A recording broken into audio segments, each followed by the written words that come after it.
শুভ সকালবেলা। অশেষ ধন্যবাদ জানাচ্ছি আমাদের আলোচিত মানুষ হিসেবে এখানে ম্যানেজিং ডাইরেক্টর আছেন আমাদের বন্ধন হসপিটালের ডায়াগনস্টিক সেন্টারে। আমি আমার ব্রাইটনেস ক্যান্টিনের চ্যানেল এবং জাতীয় পত্রিকার কাছে আমি সামাজিক পড়াতাই ভ্রাম্যমাণ রিপোর্টার হিসেবে রিপন ভাই আপনাকে আমি ধন্যবাদ জ্ঞাপন রিপন ভাই, আমি আপনার কাছে জানতে চাচ্ছি বন্ধন হসপিটাল অ্যান্ড ডায়াগনস্টিক সেন্টার এটা কত বছর হয়েছে আপনার চ্যানেলে তুলে ধরবেন। আমি সামাজিক পড়াতাই আপনার সঙ্গে আমাদের এটা কত বছর হয়েছে বন্ধন? এক বছর প্লাস। হাঁটিটি পাপা করে কিন্তু এক বছর প্লাস চলে আসছেন। তো আমরা যদি রিপন ভাই সম্পর্কে যদি বলতে হয় তাহলে বলবো যে রোমাস নট বিল্ডিং ইটালির রাজধানী রোম কিন্তু একদিনে তৈরি হয় নাই। তদ্রুপভাবে mister Ripon was not building a day MD হিসাবে রিপন ভাই কিন্তু একদিনে তৈরি হয়নি। হাঁটিটি পাপা করে কিন্তু এক বছর পার করে দিয়েছে। তো সেই থেকে আমি আপনার কাছে জানতে চাচ্ছিলাম যে বন্ধন হসপিটাল এত সুন্দর নামকরণটা কিভাবে দিয়েছে ভাই, কি কথা মানুষের সাথে যাতে বন্ধন থাকে, মিল থাকে, গেট টুগেদার থাকে। ভিউয়ার্স খুব সুন্দরভাবে নামটা দিয়েছেন।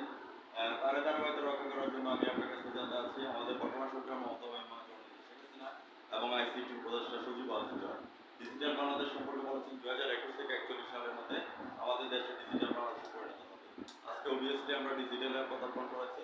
এখন আমি আপনার কাছে জানতে চাচ্ছি যে আপনাদের ক্যাপিটালিস্ট সাইটটা নিয়ে একটু কথা বলবেন। কোন মেশিনগুলি আছে, কোন প্রকারে এবং কোন প্রোডাক্টগুলি আমাদের এক বছর বছর আমরা নিয়ে আসি। এখন কি আছে? 3.5 এখন কি আছে? এখানে সোনোলজিস্ট আছে। হ্যাঁ, সোনোলজিস্ট আছে। ওনাকে আমরা ধন্যবাদ জ্ঞাপন করছি। সোনোলজিস্ট হিসেবে আছেন আর আছে এক্সপ্রেশন নাই, এক্সপ্রেশন নাই সোনোলজি আপনাদের শুধু আল্ট্রাসোনোগ্রাফ আর এই আছে ওটা আছে। ওইটার মধ্যে সেবা কি কি দিচ্ছে? ওখানে আপনার সিজার হয়, হাইড্রোসিন, হার্ডিয়া, আমি আপনার কাছে জানতে চাচ্ছি আপনার হসপিটালে কয় শয্যা বিশিষ্ট? 10 শয্যা বিশিষ্ট। আপনাকে অসংখ্য ধন্যবাদ। 10 শয্যা বিশিষ্ট হসপিটাল। এখানে আমি আরেকটা জিনিস জানতে চাচ্ছি আপনাদের এখানে অ্যাবসেন্স করা ডাক্তার কে কে বসে?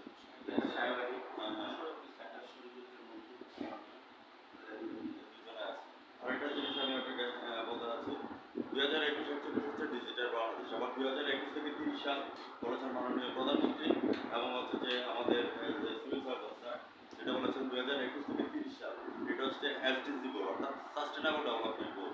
ওই গোলের মধ্যে বলেছেন দুর্নীতি এবং প্রতারণা করা এটা জিরো টলারেন্স নিয়ে আসার জন্য। রিপন ভাই, আপনার এই বন্ধন হসপিটালটা কিন্তু একদিনে তৈরি হয়নি। কিছু দালাল চক্র আছে বাইরে ঘুরে বেড়ায়। হ্যাঁ, আপনার ওরা কি করবে এখান থেকে আপনাদের পেশেন্টটা নিয়ে অন্য জায়গাতে নিয়ে যাবে, নিয়ে ওইখান থেকে মোটা অঙ্কের টাকা নিয়ে ইয়ে করবে। তো এই দালাল চক্র এই খবরবাজ আপনাদের এখানে আশেপাশে আছে কিনা না, হ্যাঁ, বা আপনাদেরকে এসে এখান থেকে নিয়ে যায় কিনা এই জিনিসটা আমি আচ্ছা। তো সেক্ষেত্রে আপনার প্রশাসনটা কেমন খবর দিয়েছে? সিভিল সার্জন না, তারপরে হচ্ছে যে আমাদের এসপি মহোদয়, ওসি মহোদয় ওনারা শতভাগ। আমি আপনার কাছে জানতে চাচ্ছি যে আপনার ফায়ার ব্রিগেড সার্টিফিকেট আছে? হ্যাঁ, জনস্বাস্থ্য স্বাস্থ্য মন্ত্রণালয়ের আছে। আর আর ইনকাম ট্যাক্স সব কিছু আমাদের সিভিল সার্জন স্যারকে আসছিল কতবার আসা হয়েছে? 2 বছরে 2 বার তো এসে কি দেখে আপনার কেমন দেখে আমাদের কেমন আছে এখন পরিবেশ কি অবস্থা আছে? এটাই কি অবস্থা আছে? আমি কিন্তু আপনার একটু সহযোগিতা নিব। আমি পরিবেশটা একটু দেখবো, কেননা আমরা যদি গ্রিন সিটি যদি হেলথ সিটি হসপিটাল যদি না থাকি তাহলে আমরা পেশেন্ট যারা আসবে এর লগে আপনারাও আমাদের অসুস্থ হয়ে যাবে। তবে হ্যাঁ, এখানে আমি আমাদের ম্যানেজার সাহেবকে ধন্যবাদ জ্ঞাপন করছি যে আর ভিতরে যাওয়ার আমি প্রয়োজন মনে করি না। এখান থেকে বোঝা যাচ্ছে যে ক্লিন অলরেডি। ঠিক আছে, এখানে আয়া কজন আছে? 4 জন আছে। আর আমি আপনার কাছে জানতে চাচ্ছি যে এখন যে আপনি সিজারিয়ান ইয়ে করে, হ্যাঁ, এটা আপনার ইয়েটা কত করে? হ্যাঁ, এখানে সব মিলিয়ে কন্ট্যাক্ট হয়। কেউ দেয় 8,000, কেউ দেয় 10,000। আর সিরিয়াস পর্যায়ে যেগুলো আছে অনেক সময় তো সিরিয়াস না, ওটা আমরা করি না, সব 12,000 করে দেয়। 12,000, হ্যাঁ।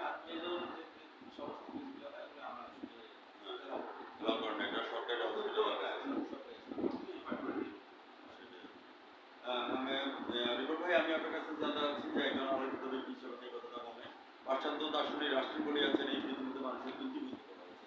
একটা হচ্ছে ডিজিটাল গড, তুমি তোমার আল্লাহর হুকুম মেনে চলো। ডিজিটাল প্যারেন্টস, তুমি তোমার পিতা মাতার মেনে চলো। সম্রাট নেপোলিয়ন বলেছেন, তুমি আমাকে একটা শিক্ষিত মা দাও, আমি তোমাকে একটা শিক্ষিত জাতি দেবো। আপনার গর্ভধারিণী মাকে সেলুট জানাচ্ছি যে আপনি এত সুন্দরভাবে একটা হসপিটাল দিয়েছেন। এবং রাষ্ট্রিক তার দ্বিতীয় নম্বর উক্তির মধ্যে বলেছেন ডিজিটাল ম্যানকাইন্ড, অর্থাৎ মানব সেবা একটি মন্ত্র। আপনি সম্পূর্ণ মানব সেবা দিয়ে যাচ্ছেন। এটার জন্য আমার চ্যানেল থেকে 99 থেকে আপনাকে অশেষ ধন্যবাদ যে মানব সেবা দেওয়ার জন্য। এবং জাতীয় পত্রিকা দৈনিক আজকের আলোকিত সেবা থেকে আমি ভ্রাম্যমাণ রিপোর্টার হিসেবে আবারও ধন্যবাদ। এবং আমাদের সিভিল সার্জন স্যার এবং হচ্ছে যে আমাদের প্রশাসন বিভাগ যারা সাপোর্ট করছে ওনাদেরকে আমি ধন্যবাদ জ্ঞাপন করছি। তার ধারাবাহিকতা রক্ষা করার জন্য আমি আপনার কাছে জানতে চাচ্ছি যে এখানে যে জেনারেল সার্জারি, গাইনি, অবশ এবং যে অবশ করে হ্যাঁ ওই তাকে থাকে এটা হাফিসের আমি এটা ইয়ে করে থাকি দুজনে থাকে। তো মানে যখন যাকে পাওয়া যায় তো সেক্ষেত্রে আমি আপনাকে ধন্যবাদ জ্ঞাপন করছি। তার ধারাবাহিকতা রক্ষা করার জন্য বন্ধন হসপিটাল অ্যান্ড ডায়াগনোসিস সেন্টারে যে 10,000 বিশটা আপনি তো আইসিইউ বা সিসিইউ এই ধরনের হ্যাঁ।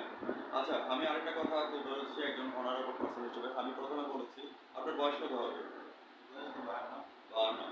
নাও you are the 18 years old. আপনাকে 52 বলবে না, 18 বছর পর্যন্ত বলতে হবে। ঠিক আছে ইয়ে ভাই, আপনাকে আমি অসংখ্য ধন্যবাদ জানাচ্ছি রিপন ভাই। রিপন ভাই, আমি আপনার কাছে জানতে চাচ্ছি যে আমরা যারা গণমাধ্যম আছি, গণমাধ্যমের কাছে এবং প্রশাসনের কাছে আপনারা কি ধরনের সহযোগিতা চান এই কথাটা একটু বলে বলবেন। আমরা চাই তারা যেন ভালো সংবাদ প্রচার করে আমাদের জন্য। আমরা যদি খারাপ কিছু করে যদি তারাও সেটা সাংবাদিক হচ্ছে জাতির বিবেক এবং জাতির দর্পণ। তারপর আমি বলবো থাকবো না কেউ বদ্ধ করে দেখবে আবার জগৎটাকে কেমন করে কিছু মানুষ যুগান্তরের গুণবকে। যারা আপনার পেশেন্ট আছে, আমি যতটুকু জানি আমার থিওরি থেকে আর কি, যেটা আমরা সিভিল সার্জন স্যার এবং অন্যান্য ইয়ে থেকে যেটা জানতে পেরেছি, এখানে পেশেন্টটা মনে করে যে একজন পেশেন্ট আসলো, সে ভালো সেবা পাচ্ছে, পাওয়ার পরে সে আরেকজনকে নিয়ে আসে। ওই ভদ্রলোক কিন্তু আরো তিনজনকে নিয়ে আসে। এটা আমার কথা নয়, এটা হচ্ছে সিভিল সার্জন এবং প্রশাসনের বিভাগের কথা। এবং আশেপাশে যে আমি আলোচনা করলাম ওইটা থেকে জানতে পারলাম যে এটা চেন বিক্রিয়ার মতো হচ্ছে। মানে 5 জন পেলো 5 জন নিয়ে আসলো, 10 জন পেলো 10 জন পেয়ে দিল। কিন্তু সাবধান থাকবেন প্রতারক চক্র থেকে বা দালাল চক্র থেকে, যারা এখানের মধ্যে থেকে আপনাদেরকে নাম ডুবিয়ে যাতে না নিয়ে যেতে পারে। আর চ্যানেলে প্রচার এবং প্রসারের জন্য আপনার ঠিকানাটা এবং হসপিটালের নামটা বলে দেয়, যাতে দূর দূরান্ত থেকে যাতে পেশেন্ট আসতে পারে। ভিউয়ার্স, আজ রাত 9:15 আমাদের আলোকিত ম্যানেজিং ডাইরেক্টর বন্ধন হসপিটালে রিপন ভাইয়ের সাক্ষাৎকারটি আপনারা দেখে নেবেন আমাদের ব্রাইটনেস অ্যান্ড চ্যানেল এবং জাতীয় পত্রিকা দৈনিক আছে আলোকিত সেবা থেকে। আমি ভ্রাম্যমাণ রিপোর্টার হিসেবে আমি সাংবাদিক পড়াতে বিদায় রেখে যাচ্ছি। রিপন ভাই ভালো থাকেন, সুস্থ থাকেন। ধন্যবাদ আপনাকে, ধন্যবাদ ম্যানেজার সাহেব সহ যারা এখানে উপস্থিত আছে। Thank you.